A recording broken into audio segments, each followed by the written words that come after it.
Listen. Can you hear that? At first, it sounds like a gentle tap against the roof, a rhythmic drumming against the wooden shutters of a cottage. It is a sound usually associated with life, with growth, with green fields drinking their fill. But then, the sound changes. It becomes heavier, relentless. It does not stop for a day. It does not stop for a week. The drumming becomes a roar. The paths turn to mud. The mud turns to slurry. And the green fields, which are meant to feed a civilization, begin to rot. Welcome to the London Gritty Chronicles. Today, we are not looking at a battle. We are not looking at a king's coronation. We are looking at the sky. We are traveling back to the early 14th century. Specifically, we are looking at the years leading up to 1315. This is a story about vulnerability. In English, vulnerability means the quality of being easily hurt or attacked. If a castle has no walls, it has high vulnerability. If a person has a weak immune system, they are vulnerable to disease. And in the early 1300s, Europe was the most vulnerable it had been in centuries. To understand why, we have to look at what came before. We have to look at the sunshine. Historians call the period from about 950 to 1250 the medieval warm period. For 300 years, the weather in Europe was unusually kind. Summers were long and warm. Winters were mild. Because of this warmth, the population exploded. Imagine a map of England or France. In the year 1000, there were great forests and empty spaces. By the year 1300, those spaces were full. Farmers were pushing their plows into every corner of the land. They farmed on the sides of steep hills. They farmed in rocky soil that was barely good enough to grow weeds. This brings us to a crucial English phrase, living on the edge. To live on the edge means to survive with very little safety.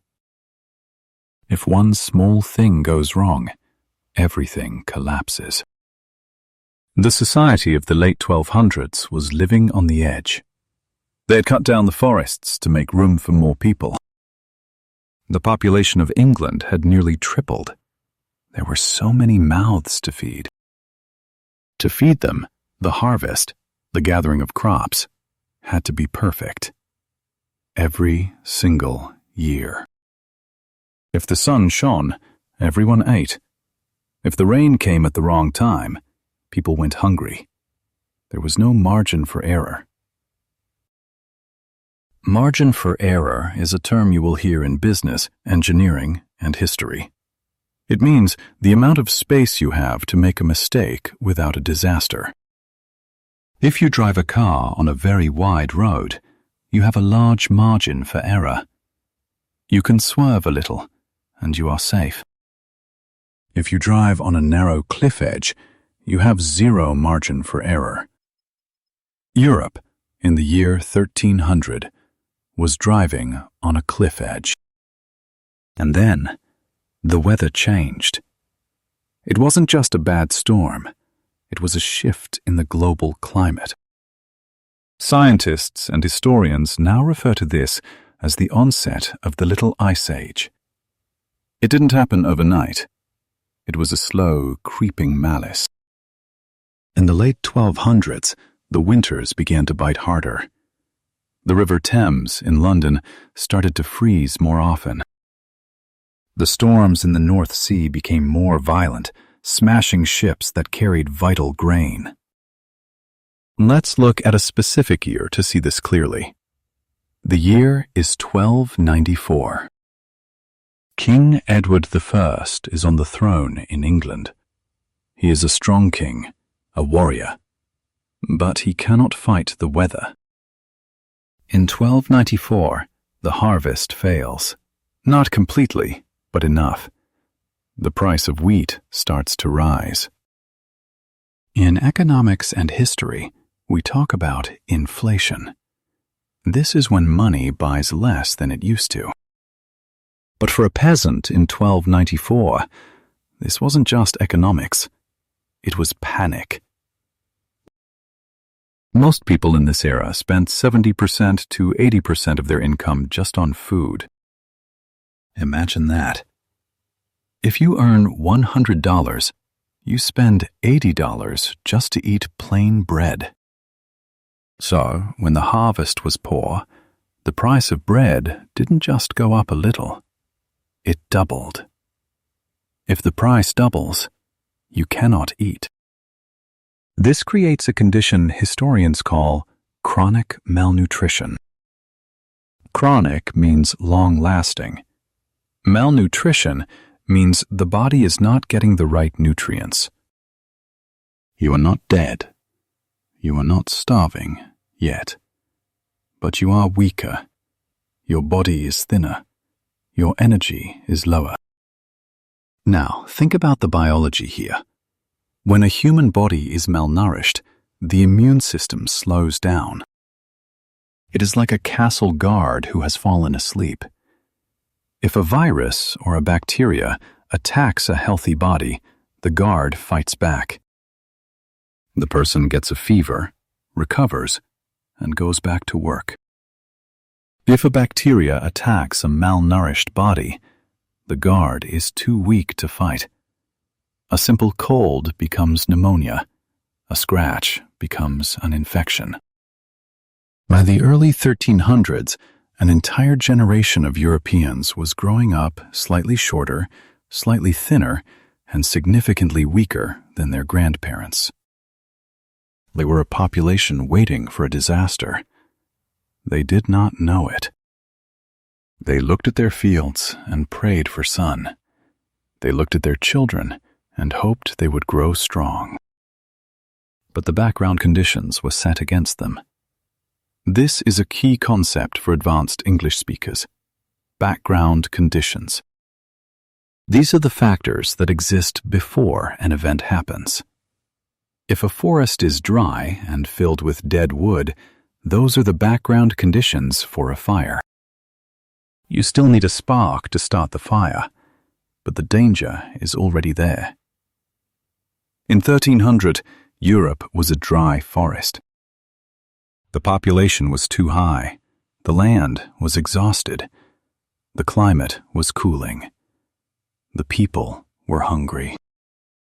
All that was missing was the spark, or, in this case, the water. Let us zoom in on a single character to make this real. Let's imagine a man named Thomas. Thomas is a serf, a peasant who is legally tied to the land, living in Essex, just outside London. It is April. The year is 1314. Thomas is plowing his field. He is worried. The winter was hard. His supply of grain from last year is almost gone. He has perhaps 1 sack of wheat left to feed his wife and 3 children until the harvest comes in August. He looks at the sky. It is grey. He needs warm sun to make the wheat grow. Wheat is a picky plant. If it gets too wet, the roots rot. If it gets too cold, the grain does not form. Thomas takes a handful of seeds. These are his yield. Yield is the amount of crop you get from the seeds you plant. In modern farming, if you plant 1 seed, you might get 20 or 30 back. In Thomas's time, the yield was low. For every 1 seed he planted, he might get only 3 or 4 back. He has to save 1 of those for next year's planting. He has to give 1 to the Lord of the Manor as tax. He has to give a tenth, a tithe, to the church. He is left with barely enough to survive. He throws the seed into the soil. He covers it. He prays. "Please," he whispers, "let it be sunny." But the wind is picking up from the north. The air feels different. It carries a damp, icy chill that sinks into the bones. Thomas doesn't know it, but the atmospheric pressure over the North Atlantic Ocean is shifting. A massive system of low pressure is stalling over the British Isles and Northern Europe. The little ice age is about to stop whispering and start screaming. Thomas goes back to his cottage. He eats a thin soup made of peas and old bread. He tells his children not to worry. "The summer is coming," he says. "The sun always comes." But that night, the rain begins, and as Thomas sleeps, the water starts to pool in the furrows of his field. It surrounds the little seeds he just planted. The seeds do not sprout. They drown. This is the moment the trap snaps shut. The background conditions, the overpopulation, the weak bodies, the reliance on fragile grain, are about to collide with a catastrophic weather event. The stage is set for the Great Famine.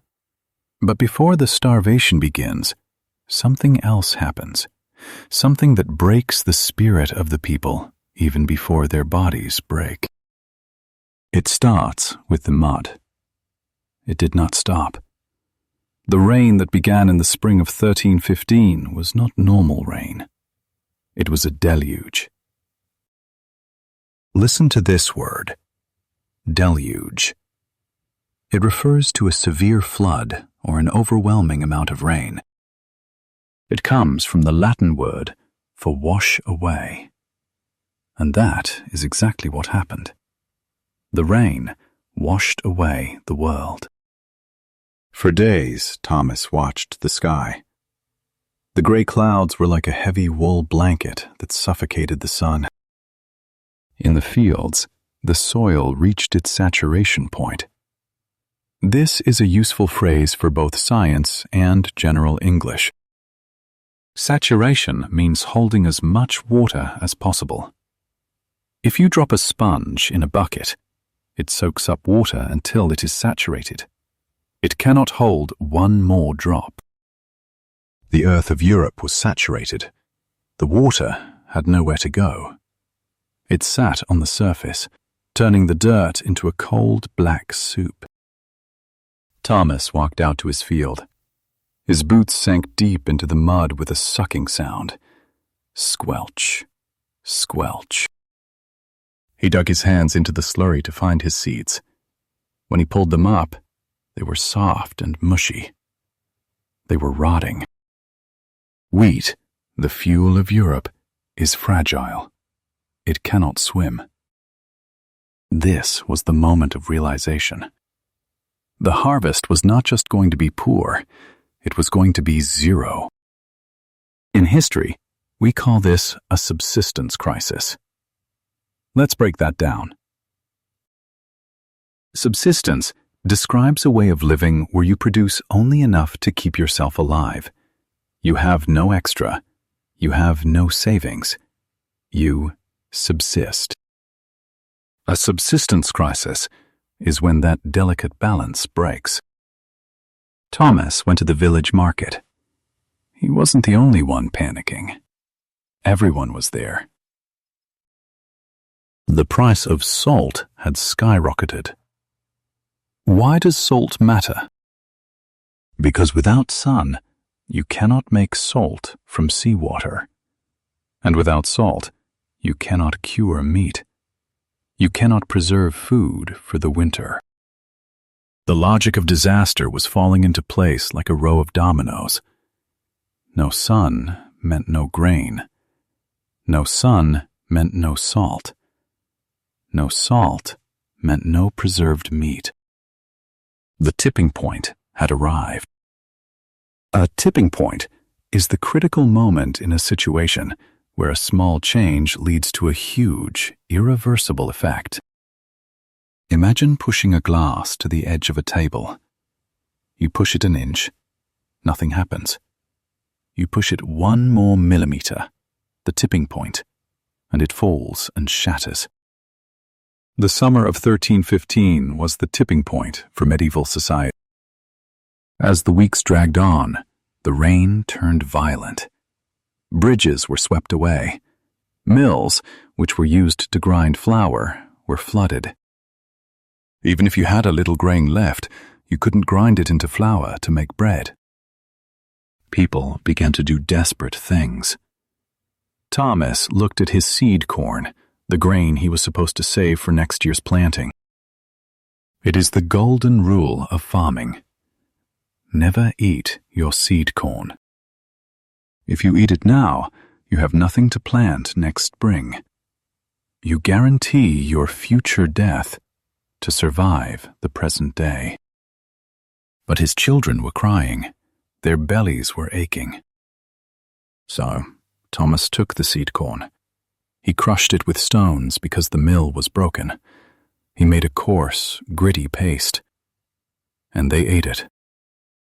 He bought them a few more weeks of life, but he had just sold their future. This psychological stress, the knowledge that you are eating your tomorrow, changed the mood of the continent. We often think of history as a list of battles, but the real history is found in these quiet, terrifying choices in a peasant's kitchen. The rain continued through May, June, and July. Chroniclers from the time wrote about it with horror. One monk wrote, "The hand of the Lord is raised against us." They believed God was punishing them. Why? Because the order of nature was broken. In August, when the harvest should have been gathered, the fields were silent. There was no golden wheat waving in the breeze. There was only mud and rotting stalks. The Great Famine had officially begun. But here is the twist. The famine didn't just kill people with hunger. It changed the way society functioned. Crime exploded. When people are desperate, the rules of civilization evaporate. Neighbors who had lived side by side for years began to look at each other with suspicion. If Thomas's family looked slightly less thin than the neighbors wondered, are they hiding food? Trust is the glue of society. Hunger dissolves that glue. By the time autumn arrived, the roads were filled with wandering people. They were refugees in their own land. They were walking to the cities, hoping that the king or the church had food. But the cities were worse. London was a maze of narrow, muddy streets. It was crowded and dirty. And now it was starving. When thousands of malnourished people crowd into a dirty city, what happens next? Biology answers that question. The immune systems of the population were now completely crashed. Their bodies were burning their own muscle for energy. They were walking skeletons. And into this crowd of vulnerable bodies, a new killer arrived. It wasn't the plague, not yet. It was a disease born of filth and crowded living. It spread through the water. It spread through the mud. Thomas and his family packed their few belongings. They left their empty cottage. They began the long walk to London, hoping for charity. They did not know that they were walking into a trap even deadlier than the empty fields. You could smell London before you could see it. For Thomas and his family, the journey had been a nightmare of mud and grey skies. But as they approached the city walls, a new sensation hit them. The stench of wood smoke, unwashed bodies, and rotting waste. They thought the city was a sanctuary. A sanctuary is a safe place, a refuge. They believed that inside these walls there would be grain silos. They believed the king would protect them. They were wrong. Thomas squeezed his wife's hand as they pushed through the city gates. The streets were not paved with gold. They were paved with desperation. Thousands of people had the same idea as Thomas. The city was bursting at the seams. People were sleeping in doorways, in alleyways, and even in the gutters. This brings us to a fundamental concept in economics and history: scarcity. Scarcity describes the basic economic problem. Humans have unlimited needs, but there are limited resources. Usually, a market balances this. If there is less bread, the price goes up, and people buy a little less. But in 1315, scarcity had turned absolute. It didn't matter how much money you had, there simply was no food to buy. Thomas walked to the market at Cheapside. He had a few silver coins saved from years of labor. He approached a baker's stall. "Bread?" Thomas asked. The baker shook his head. His shelves were bare. The ovens were cold. "I have money," Thomas said, holding up the silver. The baker laughed, but it was a dry, hollow sound. "You can't eat silver, friend. The flour is gone." This was the terrifying reality of the Great Famine. The currency of the realm had lost its power. The only currency that mattered was calories. The king, Edward II, tried to intervene. And this gives us a fascinating look at medieval politics versus economic reality. In 1315, the King's Council announced a law to limit the price of food. In modern English, we call this a price ceiling. A price ceiling is a government rule that says you cannot charge more than X dollars for this item. The king proclaimed that a goose could not cost more than 2.5 pence. He thought this would help the poor. He thought it would force merchants to sell food at a fair price. But history teaches us a hard lesson about unintended consequences. An unintended consequence is a result that you did not plan for. Often it is the opposite of what you wanted. When the king set the price too low, the butchers and bakers simply stopped selling. They refused to bring their meat to the city. They hid their goods. The markets of London didn't just get expensive, they went silent. Thomas and his family sat in a wet alleyway. They had money, but they were starving. And then, the second horseman of the apocalypse arrived. We talked about the biology to society mirror. Here is the reflection. The city of London had open sewers. Waste ran down the middle of the street. In normal times, rain would wash this into the river. But the rain was so heavy and the river was so high that the sewage backed up. It flooded the streets. Thomas's youngest child, a girl named Alice, grew thirsty. She drank from a public well that had been contaminated by the floodwaters. Within hours, she was burning with fever. The disease was not the plague. It was something called dysentery, or, as they called it then, the bloody flux. It attacks the digestive system. It causes severe dehydration. In a healthy body, dysentery is dangerous. In a starving body, it is a death sentence. Alice's immune system had no energy to fight. The background conditions, malnutrition and exhaustion, had left the door wide open. Thomas watched his daughter fade. He felt a helpless rage building inside him. He looked around the street. He saw other men, fathers like him, with hollow eyes. The emotional atmosphere of the city was shifting from sadness to social unrest. Social unrest is a general term for dissatisfaction, protests, or riots. It is the rumble before the explosion. The people realized that the social contract was broken. A social contract is an unwritten agreement between the rulers and the people. The people agree to obey the laws and pay taxes. In exchange, the ruler agrees to protect them and ensure order. Thomas had paid his taxes. He had obeyed the laws. But the king could not feed him. The contract was void. One evening, a rumor rippled through the crowd. "The king is coming." King Edward II and his court were traveling near St. Albans, just north of London. Thomas stood up. A spark of hope returned. Surely the king had his own supplies. But the reports that came back were shocking.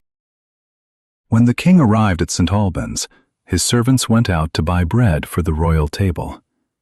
They came back empty-handed. Even the King of England went to bed hungry that night. This detail is crucial. It shattered the illusion of power. If the king could not eat, what hope did Thomas have? As winter approached in late 1315, the mood turned dark. The rain turned to snow. The mud froze into hard, sharp ridges. Stories began to circulate. Dark stories. Whispers that in the prisons, the inmates had begun to eat the new arrivals. Whispers that parents were looking at their children with a strange, hungry glint in their eyes. Historians debate how widespread cannibalism really was. Some accounts are likely exaggerations by horrified monks. But the fact that people believed it shows the depth of their fear. Thomas held his sick daughter. He realized they could not stay in London. The city was not a refuge. It was a tomb. But where could they go? The roads were blocked with snow. The fields were dead. Then he heard a sound that chilled his blood even more than the wind. It wasn't the sound of rain. It was the sound of a bell tolling. Not for church, but for alarm. The Scots were attacking from the north. The kingdom was starving, sick, and now it was at war. War is usually loud. It is the sound of trumpets, shouting men, and clashing steel. But in 1315, the war came with a different sound. It was the sound of a stomach growling in an empty room. The news from the north was true. The Scots, led by the legendary Robert the Bruce, had looked south. They saw the English king, Edward II, struggling with the floods. They saw a kingdom that was weak, divided, and hungry. And they did something that is common in history and nature. They became opportunistic. Listen to this word, opportunistic. It describes an action taken to exploit a specific situation for immediate benefit, often without worrying about principles. A wolf attacking a limping deer is opportunistic. The Scots attacking a starving England was opportunistic. Thomas heard the rumors in the marketplace. "The Scots are burning the barns in Northumberland. They are stealing the cattle." For a man in London, this seemed far away. But in a famine, everything is connected. The few wagons of grain that usually came down from the north stopped completely. The cattle that might have been driven south to feed the city were now being stolen by Scottish raiders. King Edward II was furious. He was a proud man, desperate to prove he was as strong as his famous father. He ordered his army to assemble. He wanted to march north and crush the Scots. But here, the climate stepped in again to change history. To fight a war, you need more than swords. You need logistics. Logistics is the detailed organization and implementation of a complex operation. In military terms, it means moving soldiers, feeding them, and supplying them. Amateurs talk about strategy, the saying goes. Professionals talk about logistics. Edward's logistics were a nightmare. An army of 10,000 men needs tons of food every day.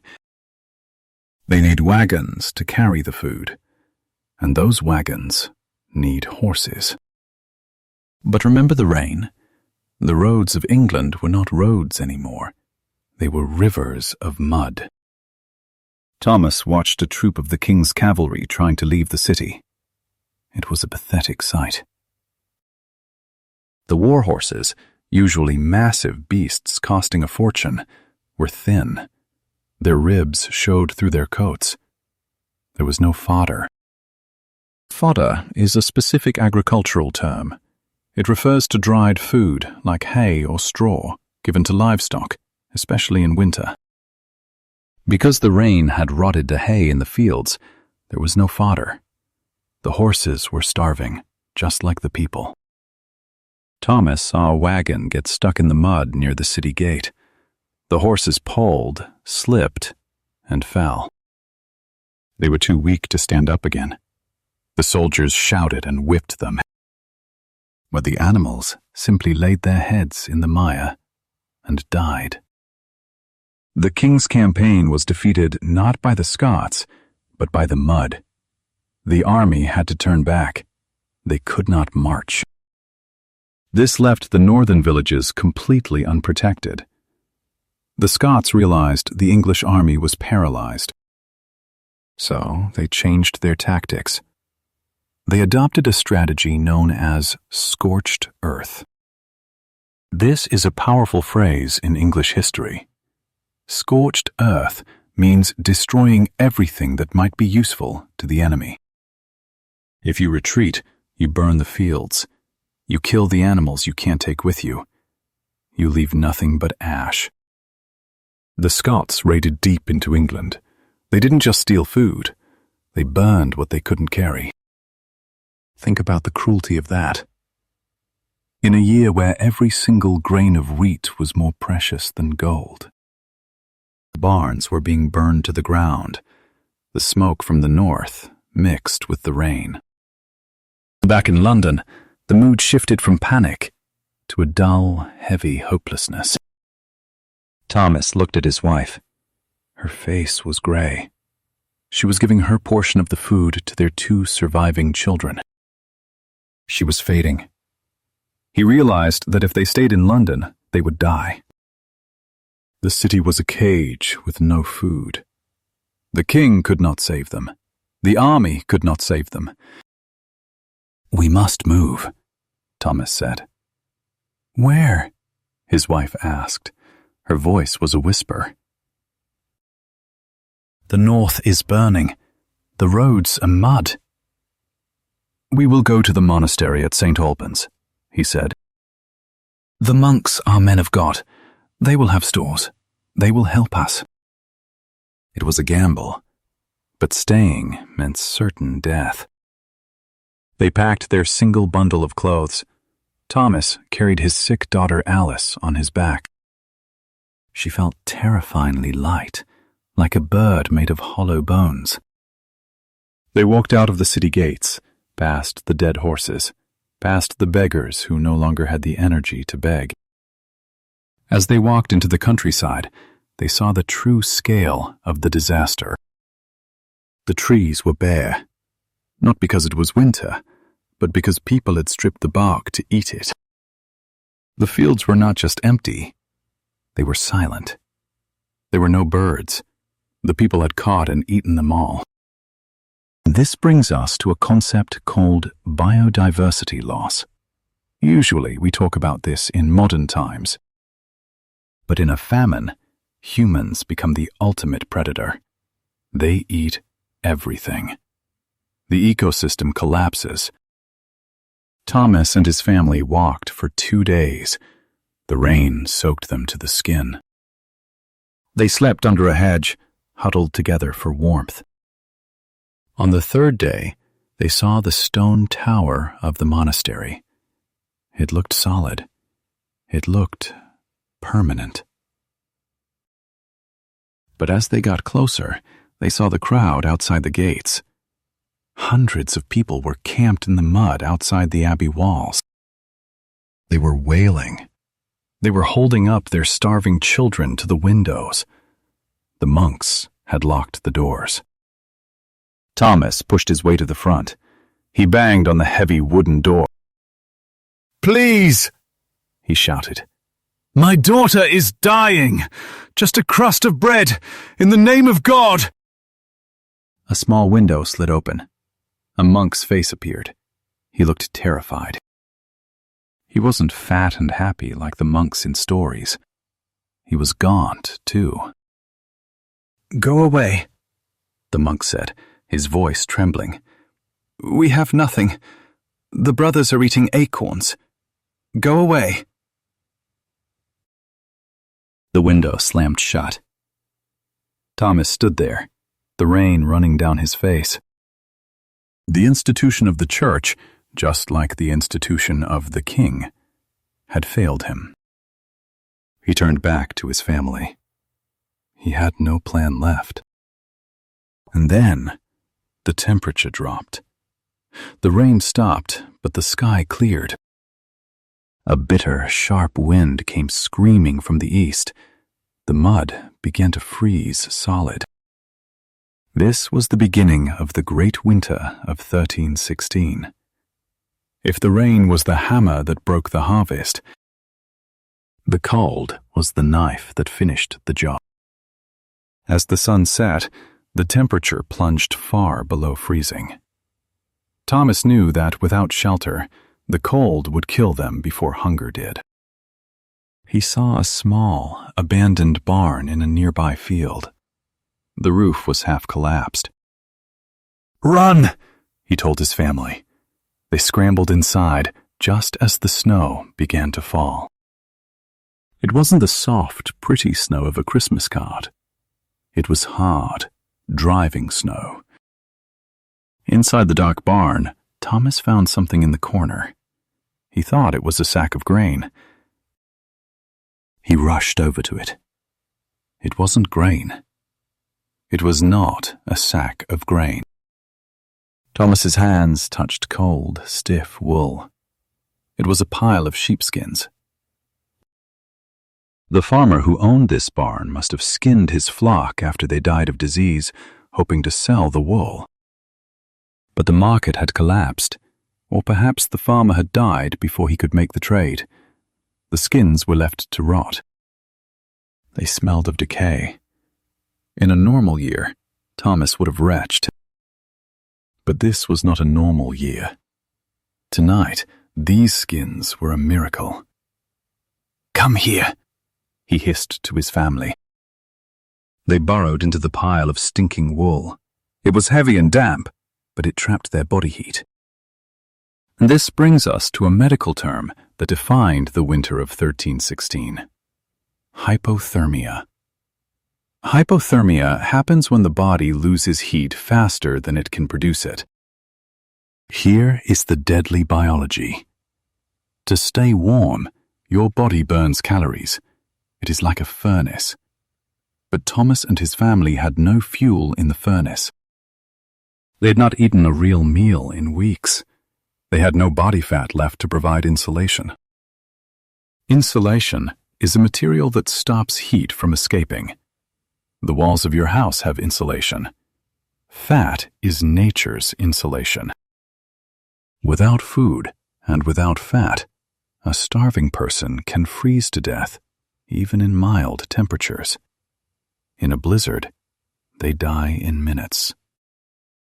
The sheepskins provided the external insulation they lacked. They huddled together, a tangle of limbs and wool, shaking violently. As they lay in the dark, Thomas listened to the wind howling outside. He thought about the numbers. He didn't know the statistics, but historians do. In the years 1315 to 1317, it is estimated that 10% to 15% of the population of Northern Europe died. In some areas, it was 25%. Think about your own town. Imagine if 1 out of every 10 people simply vanished. This brings us to a difficult but essential concept in history and ecology: carrying capacity. The carrying capacity is the maximum population size that an environment can sustain indefinitely.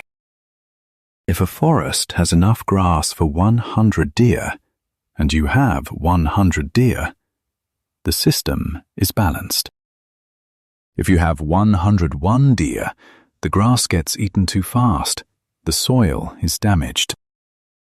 The next year, the forest can only support 90 deer, then 80. The population crashes. Europe had exceeded its carrying capacity. The background conditions of overpopulation had stretched the rubber band too far. The weather simply cut the band. Morning came slowly. The light was pale and blue. The snow had stopped, but the world was buried in white. Thomas woke up. He felt stiff, but he was alive. He shook his wife. She groaned. She was alive. He looked at Alice, his sick daughter. She was very still. He put his hand on her chest. He waited. Thump. Thump. It was faint, but her heart was beating. "We need food," Thomas said. His voice was raspy. "Today, we must eat." They left the barn and began to forage. When the crops fail, humans return to the old ways. They become hunter-gatherers. But there was nothing to hunt. So they looked for famine foods. This is a historical term for things people eat only when they are desperate. Thomas dug through the snow to find roots. He found some frozen nettles. He stripped the bark off a young tree. The inner bark of a tree contains a small amount of starch. It is bitter and hard to digest, but it fills the stomach. They sat in the snow, chewing on the wood. It tasted like despair. But as Thomas chewed, he saw something in the distance. Smoke. Not the black, chaotic smoke of a Scottish raid. This was a thin, steady column of white smoke. It was rising from a chimney. A chimney meant a fire. A fire meant people. People meant, perhaps, food. "Look," Thomas said, pointing a shaking finger. They stood up. The prospect of warmth gave them a burst of energy.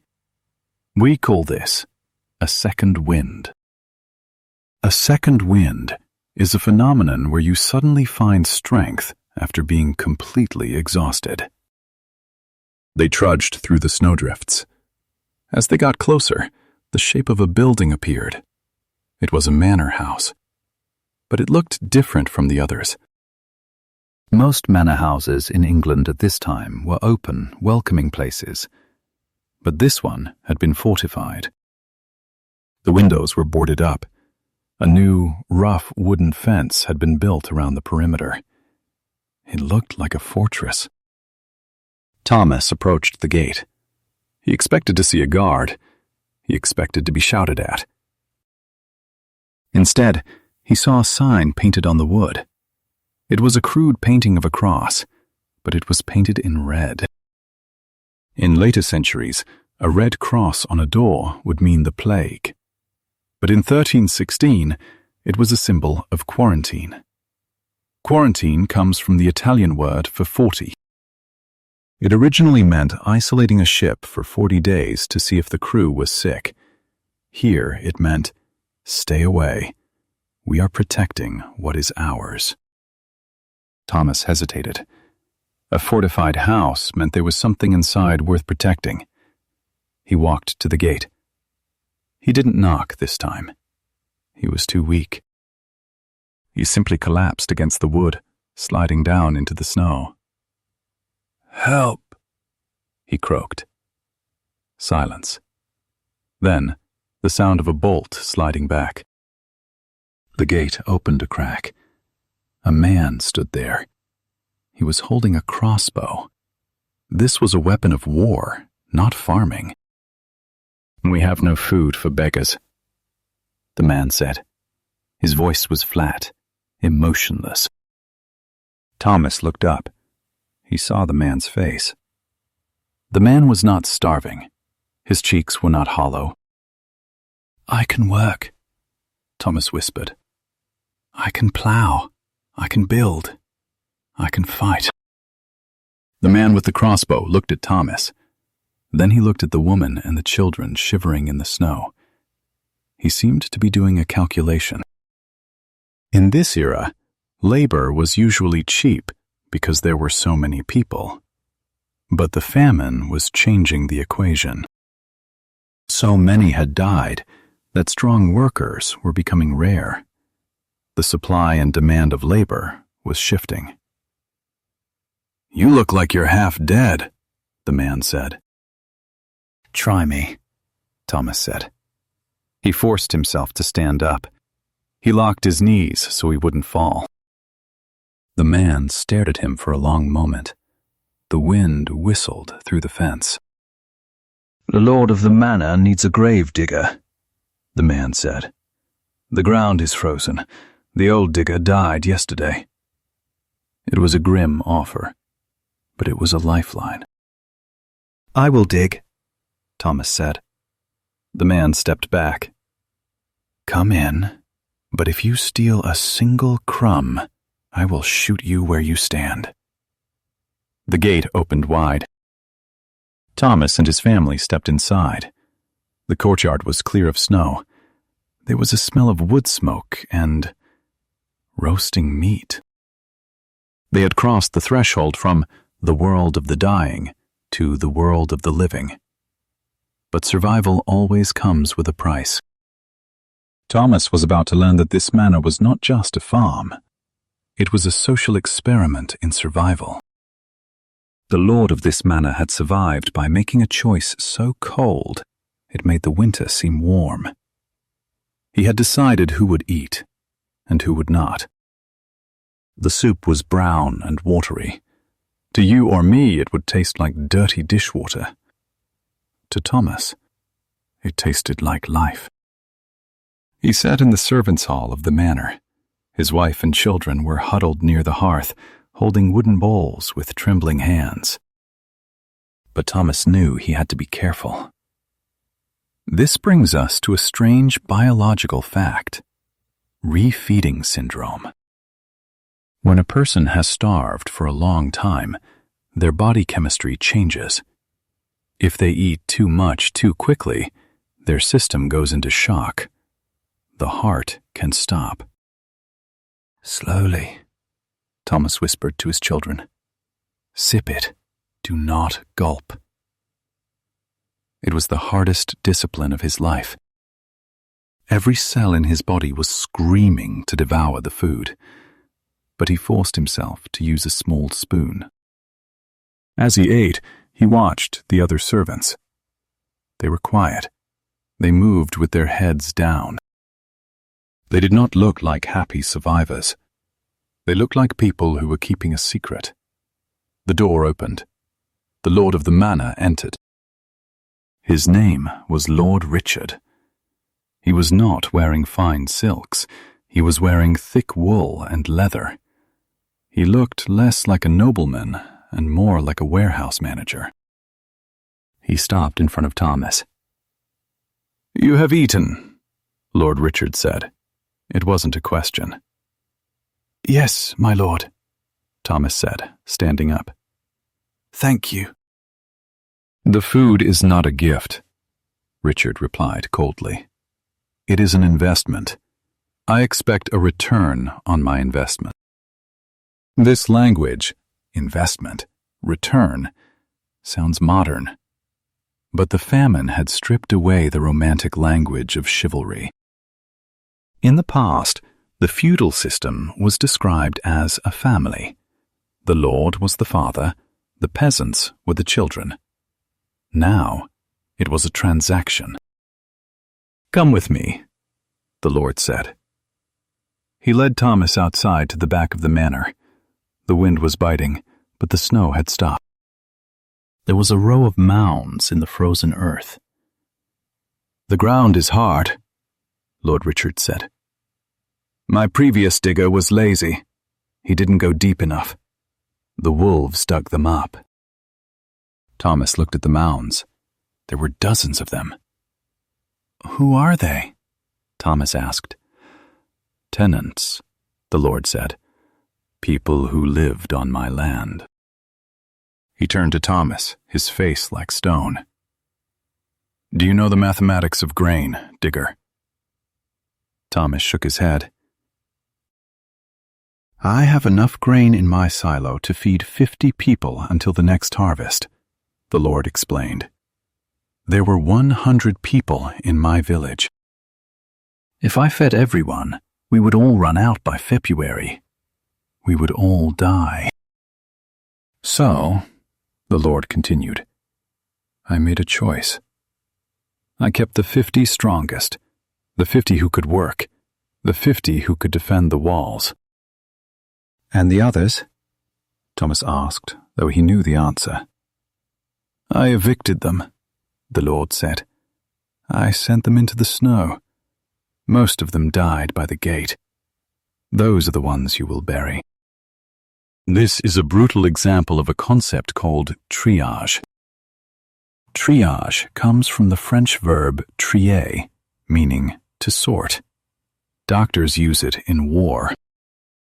If you have 10 wounded soldiers and only one doctor, you treat the ones who can be saved. You ignore the ones who are dying. Lord Richard had performed social triage. He had looked at his community and decided who was an asset and who was a liability. "Here is the shovel," the Lord said. "Dig deep. If the wolves get them, you don't eat tomorrow." Thomas took the shovel. It was heavy. For the next week, Thomas dug. The work was grueling. The ground was like iron. He had to use a pickaxe to break the surface before he could shovel. As he dug, he thought about the English word resilience. We often use resilience as a positive word. It means the ability to recover quickly from difficulties. We tell students to be resilient. But resilience can also be dark. Lord Richard was resilient. He had adapted to the disaster. But to do it, he had to sacrifice his humanity. He had to become a calculator of death. Thomas realized that the famine was not just killing bodies. It was killing the social trust that held the medieval world together. Before this, the peasants believed that God had appointed the Lord to protect them. Now they saw the truth. The Lord protected himself. This period in history planted the seeds of the peasant revolts that would explode later in the century. The people were learning a hard lesson. We are on our own. One afternoon, while Thomas was deep in a grave, his shovel hit something hard. It wasn't a rock. It was a chest. It was buried deep, hidden under the roots of an old oak tree. Thomas paused. He looked around. The guards were on the other side of the yard, warming their hands by a fire. Curiosity is a dangerous thing, but Thomas was a desperate man. He pried the lid open with the edge of his shovel. Inside, he didn't find gold. He didn't find jewels. He found grain. Sacks of high-quality golden wheat. Not the rotting black stuff from the bad harvest. This was old grain. Grain from the good years. Thomas stared at it. Lord Richard had lied. He didn't just have enough for 50 people. He had enough for everyone. This brings us to the concept of artificial scarcity. Scarcity is when there isn't enough. Artificial scarcity is when there is enough, but someone is hiding it to keep the price high or to maintain power. Lord Richard wasn't just surviving, he was hoarding. He was keeping a secret reserve, perhaps to sell later when the price reached its peak, or perhaps just to ensure he remained the absolute king of his little hill. He had let 50 people freeze to death, not because he had to, but because he chose to keep a buffer. Thomas felt a wave of nausea that had nothing to do with hunger. He quickly buried the chest again. He threw the dirt over it and packed it down. He climbed out of the grave, his heart hammering against his ribs. He knew a secret that could get him killed. That night, back in the servants' hall, Thomas looked at the other survivors. He wondered if they knew. He looked at the guard with the crossbow. The guard was gnawing on a bone. And then, the heavy wooden doors of the manor burst open. A gust of snow blew into the hall. But it wasn't the wind that silenced the room. It was the man standing in the doorway. He was covered in furs, but underneath he wore the armor of a knight of the realm. Behind him stood 3 other armed men. The knight looked around the room with disgust. "Where is Lord Richard?" the knight boomed. Lord Richard appeared from the shadows of the upper gallery. "I am here. Who dares to break my door?" "I am Sir William, of the King's household," the knight announced, "and I am here to requisition your grain." Requisition is a polite government word for take. "The king is starving," Sir William said. "His army is starving. You will open your stores, all of them." Lord Richard's face went pale. "I have no stores. We are barely surviving." Sir William smiled. It was a wolf's smile. "We shall see," the knight said.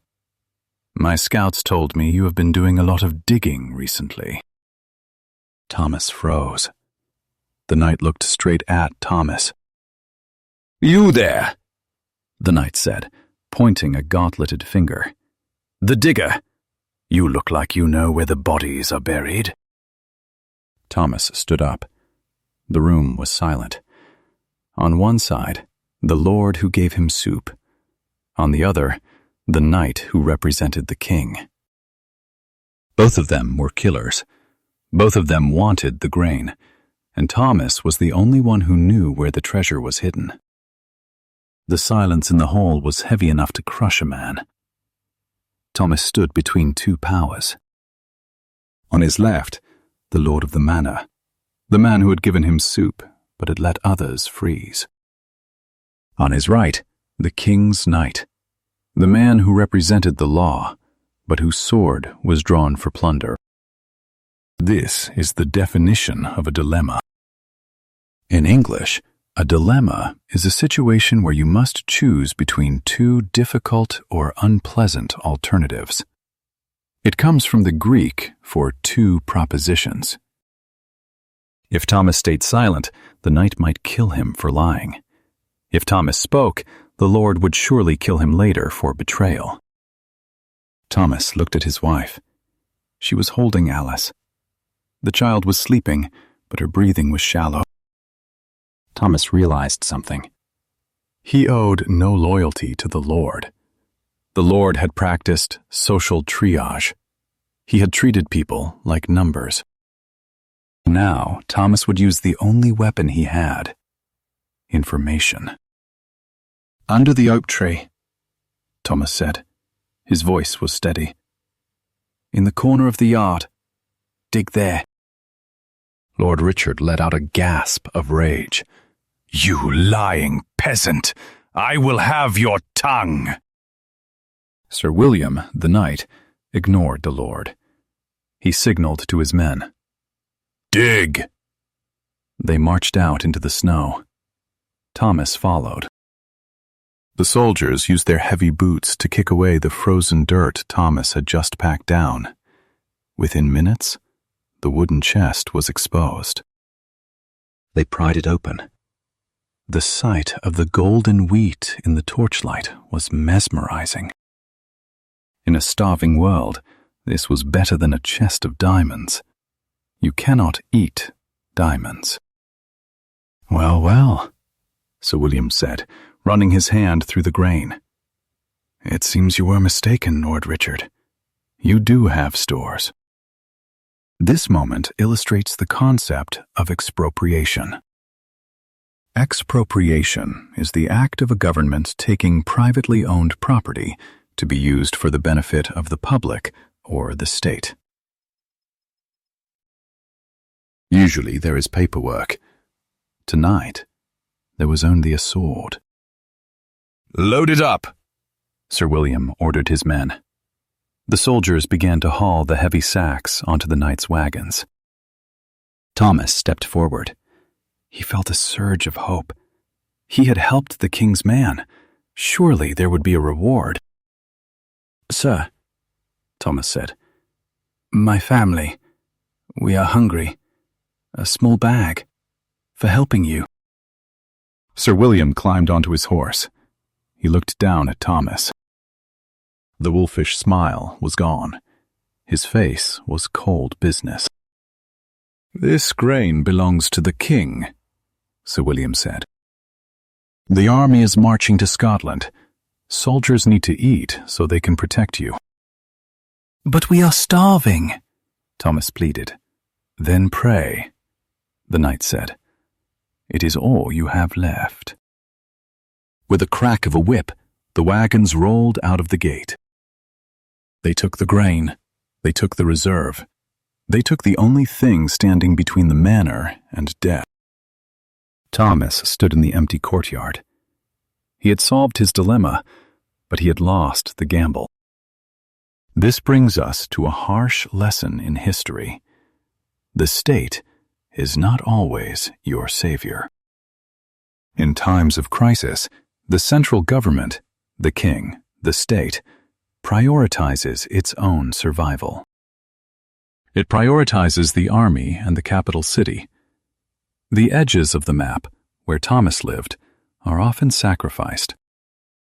Lord Richard was dragged away by the knight's men to answer for his hoarding. The manor was left leaderless and foodless.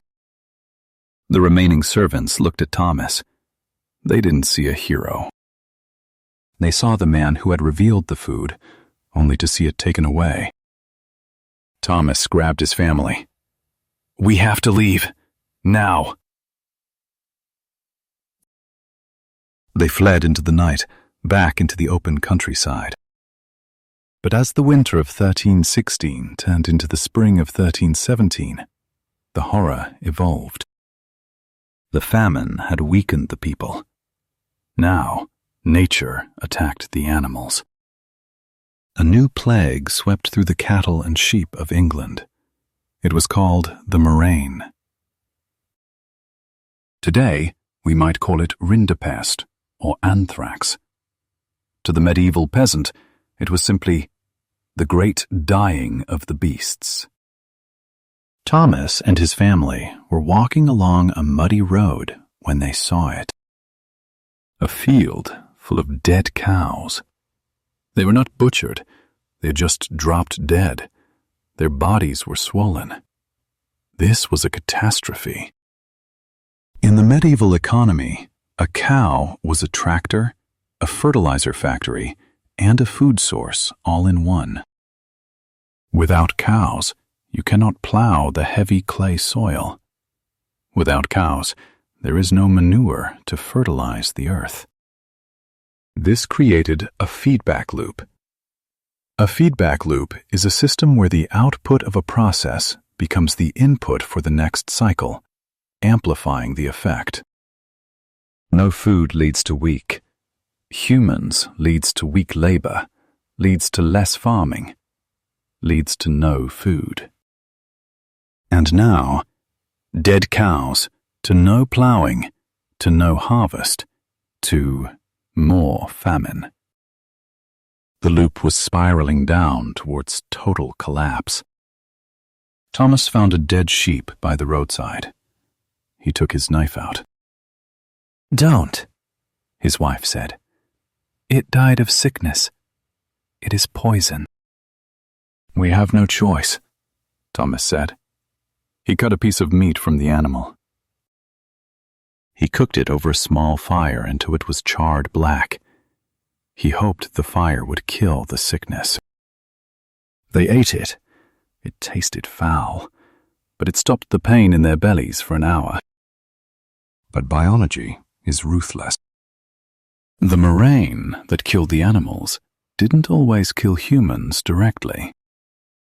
But eating diseased meat from a starving animal is a risk no modern human would take. Thomas's family did not get the cattle plague, but they got something else. As they walked, Thomas noticed his wife, Eleanor, was walking slower. She was holding her neck. "It hurts," she whispered. He looked. The glands in her neck were swollen. Not the buboes of the plague, that was still 30 years away, but the swelling of a body that has lost its fight against infection. It was tuberculosis. In the 1300s, they called it consumption, or the king's evil. It thrives in cold, damp conditions. It loves malnourished bodies. Thomas looked at his wife. She was the anchor of his life. She was the one who kept the children calm. Now she was coughing blood into the snow. The emotional weight of the journey shifted. It was no longer a quest for food. It was a death march. And then they saw the city of Ely in the distance. Ely is an island in the fens, a vast marshland. It was dominated by a massive cathedral. "The church," Eleanor rasped. "Take me to the church." Thomas nodded. He picked her up. She was lighter than the firewood he used to carry. They walked toward the great stone towers, but as they approached, they realized the landscape itself had changed. The fens were usually full of eels and fish, but the water was stagnant. The smell was unbearable. The changing climate hadn't just brought rain. It had disrupted the delicate water table. The fresh water was contaminated with salt and rot.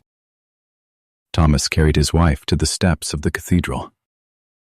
This time the doors were open, but inside it was not a place of worship.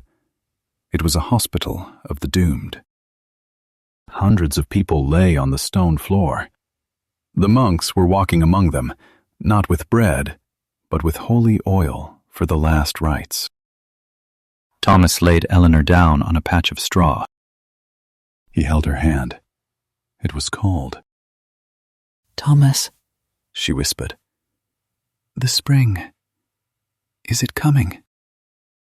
"Yes," he lied. "The sun is coming. The wheat will grow."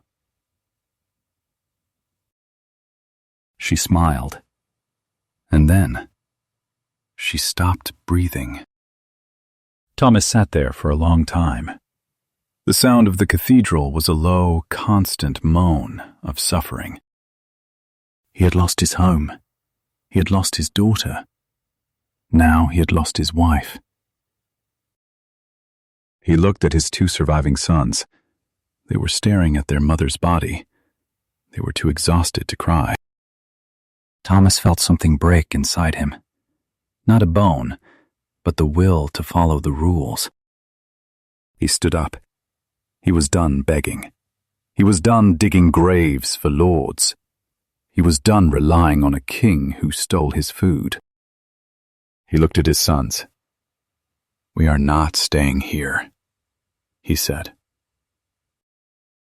"Where are we going?" his oldest son asked. "To the forest," Thomas said. "To the outlaw camps." If society could not feed them, they would leave society. They would become marginalized. Marginalized means pushed to the edge of society, stripped of power and voice. But sometimes, the edge is the only place you can survive. Thomas took the knife from his belt. He tightened his grip. He was no longer a serf. He was a survivor. The forest was not a place of freedom. It was a place of shadows. In the stories, the English forest is a place of merry men and adventure. But in 1317, the royal forests were dark, wet, and dangerous. Thomas and his two sons walked off the road and into the trees. They were crossing a line that could not be uncrossed. In English law of the time, there was a specific term for men like Thomas: caput lupinum. It is Latin for wolf's head. It meant that the person was no longer considered human in the eyes of the law. They were a wolf. And like a wolf, they could be hunted and killed by anyone without penalty. Thomas knew this. But he also knew that in the civilized world of the village, death was certain. In the forest, death was only a possibility. This brings us to the concept of autonomy. Autonomy means the right or condition of self-government. It means making your own choices. For a medieval serf, autonomy was impossible. You belonged to the land. You belonged to the Lord. By stepping into the forest, Thomas was seizing autonomy. It was terrifying. They walked for hours. The undergrowth tore at their clothes. They were looking for the Greenwood men, the bands of outlaws, that were rumored to be hiding in the deep woods. Suddenly, a twig snapped. Thomas froze. He held his knife out. "Drop it," a voice said from the bracken. 3 men stepped out. They looked worse than the beggars in London. They were covered in mud and scars, but they were armed. One held a longbow. "I am looking for food," Thomas said. "I am strong. I can work." The man with the bow laughed. "We don't plow here, peasant. We take." This was the new reality of England. The famine had created a vacuum of power. When the king cannot feed the people and the lords hoard the grain, the law loses its meaning. Thousands of men, former soldiers, starving farmers, runaway monks, turned to banditry. Banditry is the practice of robbing people, usually in groups and in isolated areas. In the 1300s, this wasn't just a few criminals. It was an epidemic. Historians call it the Great Crime Wave of the early 14th century. The leader of the band looked at Thomas's sons. They were thin, but they were alive. "We need scouts," the leader said. "Small ones, quiet ones." Thomas felt a cold knot in his stomach. He was offering his sons to a gang of thieves. But he looked at the leader's belt. There was a dead rabbit hanging there. Meat. "We will join you," Thomas said. For the next few months, Thomas lived the life of a brigand. They did not rob the poor. The poor had nothing. They robbed the supply wagons of the church and the wealthy merchants. They became poachers. Poaching is the illegal hunting of wild animals on land that belongs to someone else. In medieval England, the deer belonged to the king. To kill a deer was treason. You could lose your hand, you could lose your life. But hunger makes men brave. One morning, Thomas lay in the ferns watching a deer trail. He held the longbow he had been taught to use. He saw a stag. It was thin. The animals were suffering too. But it was meat. He pulled the string back. His muscles, hardened by years of plowing and months of digging graves, did not shake. Thwack! The arrow flew. The stag fell. As they butchered the animal and roasted the meat over a hidden fire, Thomas realized something. He was eating better now, as a criminal, than he ever had as an honest man. This is a subversive historical truth. Disaster rewards rule breakers. Those who followed the rules in 1315 and 1316 often died waiting for help. Those who broke the rules, who hoarded, who stole, who poached, survived. This changed the psychology of the survivors. Thomas looked at his sons eating the venison. They were getting stronger. The color was returning to their cheeks. But the forest was not just a hideout. It was a waiting room. The weather patterns that had cursed Europe for 2 years began to shift. In the summer of 1317, the rains finally slowed down. The sun, a stranger for so long, began to break through the clouds. The Little Ice Age was not over. It would last for centuries, but the acute crisis of the deluge was pausing. The harvest of 1317 was not great, but it was not a failure. Grain began to appear in the markets again. The price of bread dropped from impossible to merely expensive. The crisis was ending, but the aftermath was just beginning. Aftermath originally referred to the after mowing, the new grass that grows after the harvest is cut.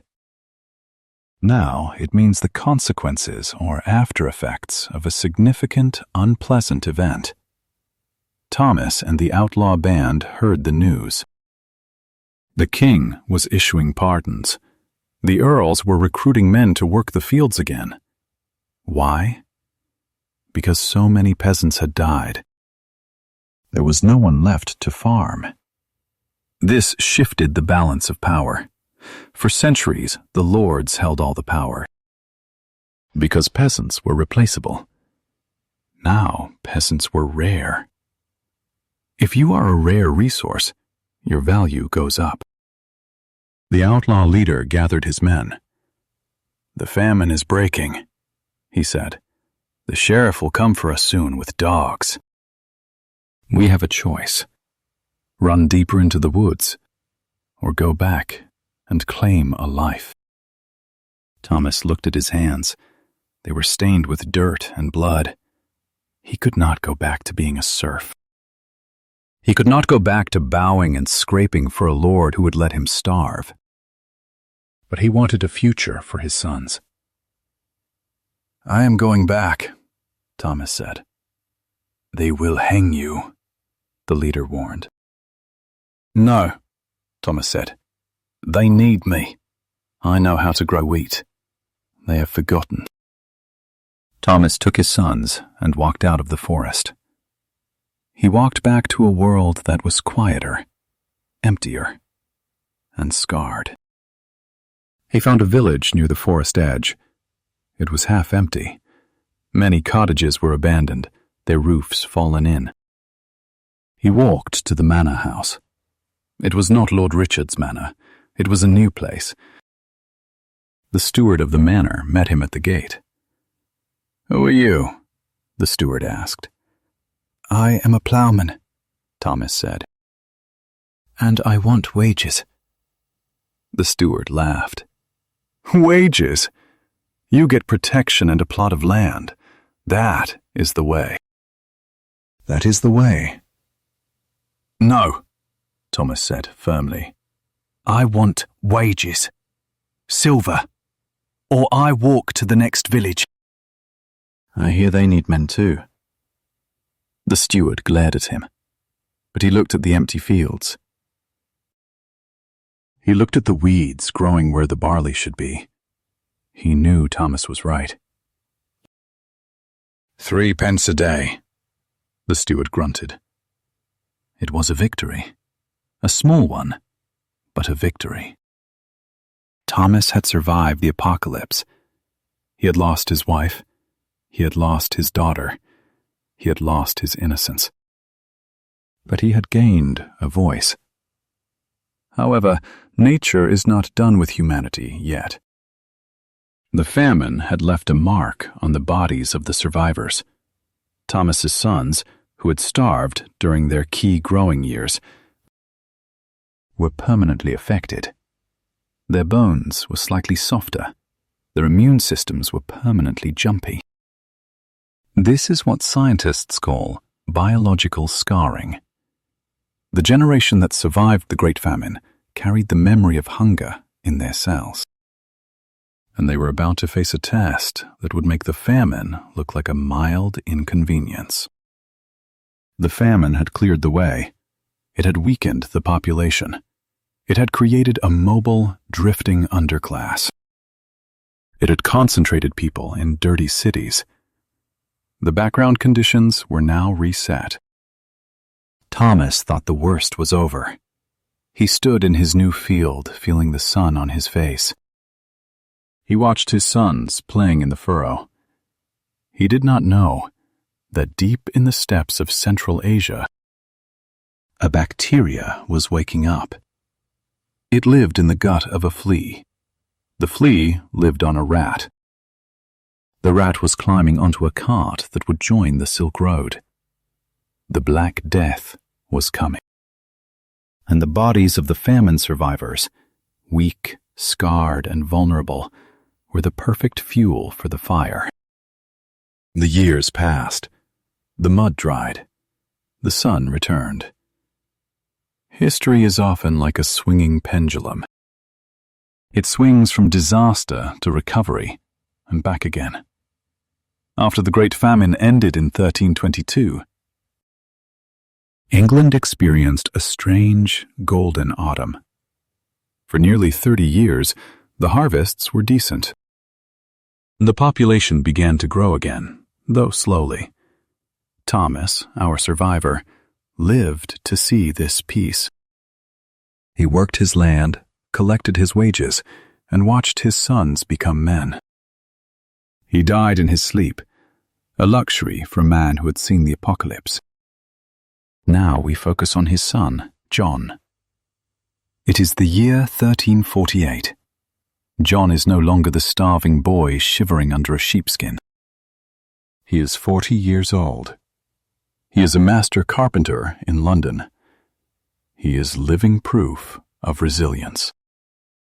He survived the worst hunger in history. He is tough. He is a survivor. Or so he thinks. But deep inside John's body, and the bodies of millions like him, there is a hidden time bomb. Modern science gives us a term for this: the cohort effect. A cohort is a group of people who share a defining characteristic, typically those born or raised in the same time period. John belongs to the famine cohort.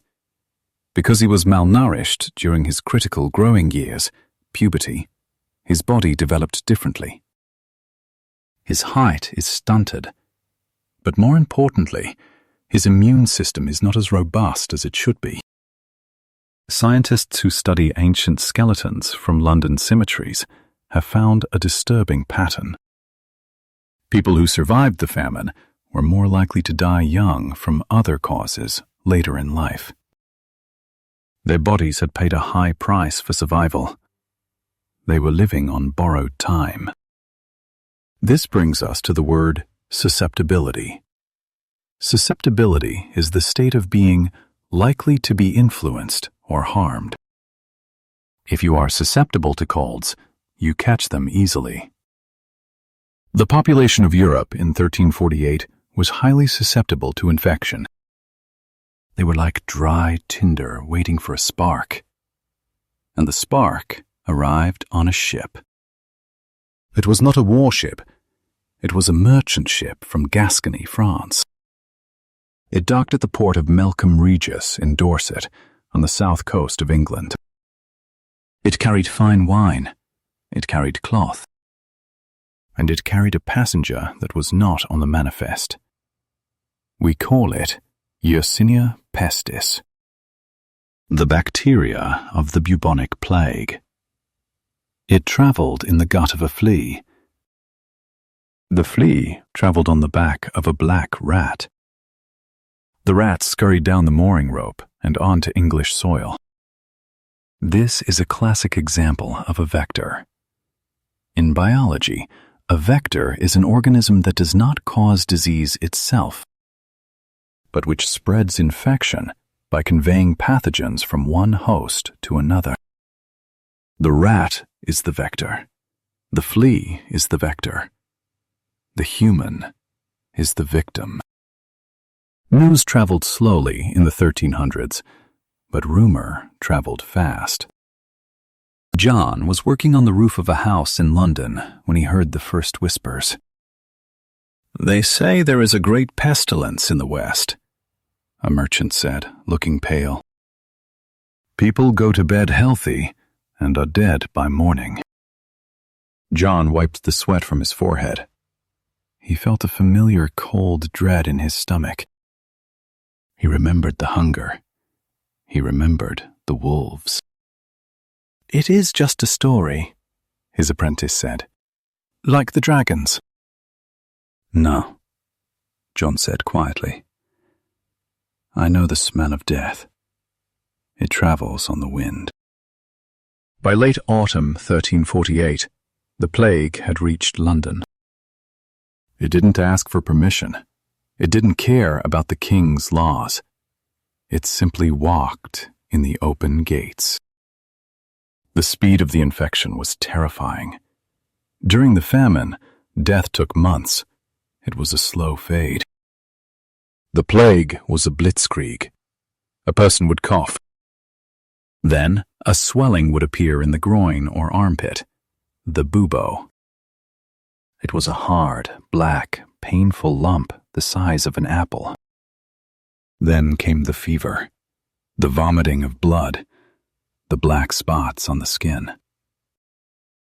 Most people died within 48 to 72 hours. John walked through the streets of London. It was a mirror image of the famine, but faster.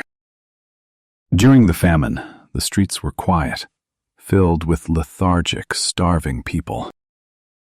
Now the streets were chaotic. People were screaming. Carts were rumbling over the cobblestones, piled high with bodies. "Bring out your dead!" the carters shouted. John looked at the faces of the dead. Many of them were his age, the famine generation. Why were they dying so fast? Because their immune systems, damaged 30 years ago by hunger, crumbled under the attack of the aggressive bacteria. The famine had weakened the walls. The plague simply kicked them down. This is the compounding effect. Compounding means adding two things together to create a result that is much larger than the sum of the parts. Famine plus plague equals demographic collapse. Demographic relates to the structure of populations. In London, nearly 40% to 50% of the population would die. Half the city gone. John locked his door. He had a wife now and a young daughter. He tried to seal the house, just as Lord Richard had sealed the manor years ago. He remembered the lesson of his father. Isolation is survival. But the rat doesn't need a door. It can squeeze through a hole the size of a quarter. One night, John felt a sharp itch on his ankle. He slapped it. He didn't think much of it. A flea bite was common in medieval London. But the next morning, he woke up with a headache that felt like a hammer blow. He tried to stand up, but his legs were like water. He looked at his wife. She was staring at him with wide, terrified eyes. "John?" she whispered. He touched his neck. He felt it, the lump, the bubo. It was hot. It was pulsing. He sat down on the edge of the bed. He looked at his hands, the hands of a master carpenter, the hands of a survivor. He realized the irony. He had fought so hard to survive the hunger. He had poached deer. He had walked through snow. He had built a life. But you cannot fight a flea with a sword. You cannot negotiate with a bacteria. "Don't come near me," John told his wife. His voice was thick. "Take the child, go to the upper room, block the stairs." "I won't leave you," she cried. "You must," he said. "For the girl." He pushed them away. He lay down on the floor of his workshop, surrounded by his tools. As the fever took him, John's mind drifted back. He didn't see the plague doctors in their bird masks. He saw the snow of 1316. He saw his father, Thomas, breaking the frozen earth. He saw the chest of golden grain. He realized that his life was a bridge between two catastrophes. He was the child of the famine and the victim of the plague. His generation was the sacrificial generation. They were the ones who bore the weight of the climate shift, the agricultural failure, and the biological explosion. As John closed his eyes for the last time, the silence of the house was broken, only by the sound of the church bells tolling outside. They never stopped ringing. But the story does not end with death, because when 50% of the population dies, the world that is left behind is radically different. The London Gritty Chronicles are about resilience. And the survivors of the Black Death, the few who remained, were about to inherit a new world. The Great Famine broke the feudal system. The Black Death pulverized it. London was quiet. For the first time in 3 centuries, the roar of the city had stopped. John was gone. His generation, the famine cohort, had been wiped off the map. But remember the rule of history. Nature abhors a vacuum. A vacuum is a space with nothing in it. Nature rushes to fill it, and so does economics. John's daughter, Sarah, survived. She was young. She had avoided the famine years. She had survived the plague. She walked out of the house in 1350. The city looked different. Half the houses were empty. The streets were clean because there was no one to make a mess. She walked to the workshop where her father had died. It was hers now. In the old world, the world before the rain and the rats, a woman owning a business was rare. A peasant dictating terms was impossible. But the rules had evaporated. A merchant approached her. He needed a table built. "I will pay you 2 shillings, he said. That was the old price. Sarah looked at him. She looked at the empty street. She knew she was the only carpenter left in the neighborhood. 5 shillings, she said. The merchant gasped. "That is robbery! The king has set a law against high wages." He was right. King Edward III had passed the Statute of Labourers. It was a law trying to force wages back to 1346 levels. It was a desperate attempt to turn back the clock.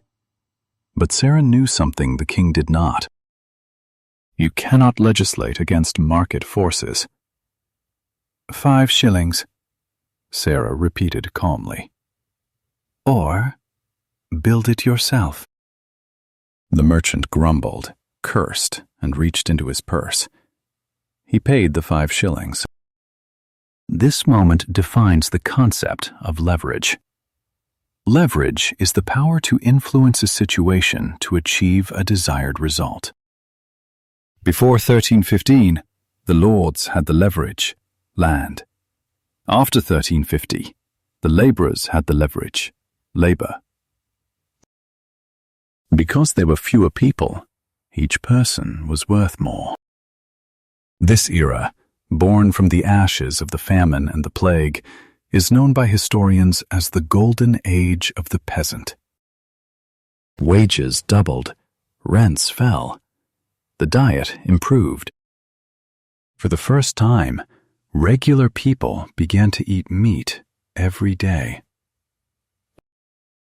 They wore better clothes. They began to question authority. The background conditions had shifted again. The climate stress of 1315 weakened the population. The plague of 1348 killed the weak. But the survivors formed a new, stronger society. They were the ancestors of the modern middle class. So, what have we learned from the London Gritty Chronicles today? We learned that history is not just a list of kings and battles. It is a biological and environmental system. Let's review the chain of cause and effect. 1. Climate stress. The cooling weather created the background condition of vulnerability. 2. Resource failure. The rain destroyed the harvest, the Great Famine. 3. Biological weakness. Malnutrition damaged the immune systems of an entire generation, the cohort effect. 4. Catastrophe. The weakened population could not fight the bacteria, the Black Death. 5. Transformation. The collapse of the population shifted power to the survivors, the golden age of labor. When you study history, or English, look for these connections. Look for the background conditions. When you read the news today about climate change, or pandemics, or economic shifts, remember Thomas and John. Remember that a shift of a few degrees in temperature can empty a city. But remember also that humans are resilient. We bend, we break, but we rebuild. Sarah took her 5 shillings. She bought fresh bread, white bread, not the brown gritty stuff of the famine. She looked up at the sky. It was blue. The clouds were gone. The nightmare was over. The modern world was about to begin. Thank you for watching this edition of the London Gritty Chronicles. Keep listening, keep learning, and always watch the sky.